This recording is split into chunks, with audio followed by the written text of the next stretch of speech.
બધા ખેડૂત મિત્રોને રામ. હવે ઘણા બધા ખેડૂતોની કોમેન્ટ આવી હતી બાગાયત ખાતાની સબસિડીની, તો એ કઈ રીતના છે તેની તમને આ વિડીયોમાં માહિતી આપું.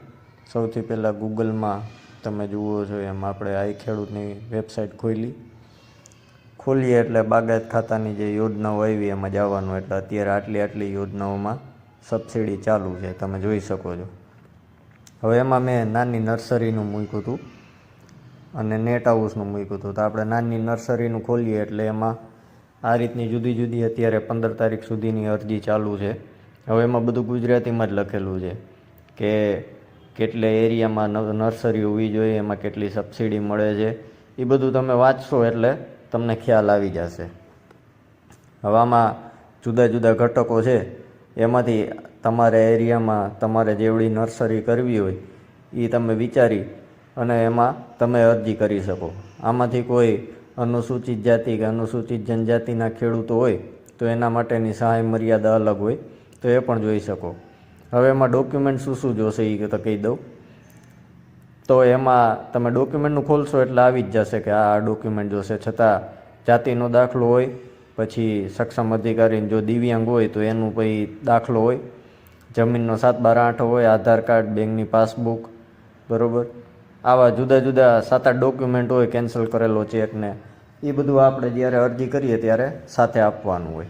અને અરજી ઓનલાઈન જ કરવાની હોય. એકદમ ઇઝી છે. આ હું તમને મારા મોબાઈલમાંથી જ કરીને બતાવું છું. એટલે તમે આ ટૂંકમાં જુઓ એટલે તમને ખ્યાલ આવી જાય કે આપણે કઈ રીતના કરવું. હવે પાછું નાની નર્સરીનું જે છે એ તમને બતાવું અત્યારે કે બાગાયત ખાતામાં જે નાની નર્સરીની વાત થઈ હતી એ મેં તમને બતાવ્યું. અને નેટ હાઉસ, જે નેટ હાઉસનું સ્ટ્રક્ચર બનાવવાની વાત છે નાનું, એની પણ અત્યારે સબસિડી ચાલુ છે.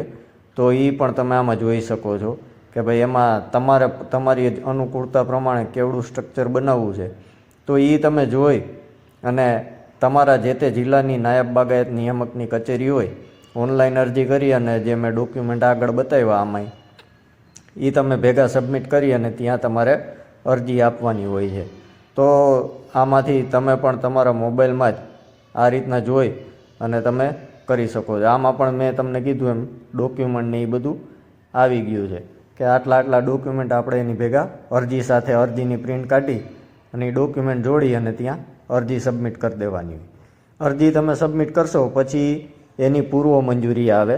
તમારા નામને તમારા જિલ્લામાં કેટલા લક્ષ્યાંક આપેલા છે એની આધારે તમારી પૂર્વ મંજૂરી આવે.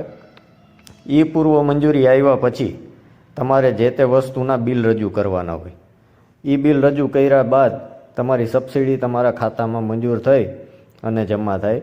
હવે આના કોઈ ફિક્સ એવા નિયમ નથી હોતા કે આટલા દિવસમાં કે આટલા દિવસમાં આવી જાય, બરાબર છે. ગવર્મેન્ટ ગાંધીનગરથી જ્યારે ગ્રાન્ટ આવે જનરલી મંજૂરી થયા પછી 2-2.5 મહિનામાં લગભગ બધાના ખાતામાં પૈસા જમા થઈ જતા હોય છે. પણ છતાં એવું કોઈ ફિક્સ ન હોય, કેમ કે ઘણી કોમેન્ટો એ રીતની પણ આવી હતી, બરાબર. પણ જનરલી હવે બધું ટ્રાન્સપેરન્ટ છે અને તમારા ખાતામાં જ સીધા પૈસા જમા થતા હોય છે. તો આ રીતના તમે કરી શકો છો. અને ખૂબ ખૂબ આભાર તમને બધાને.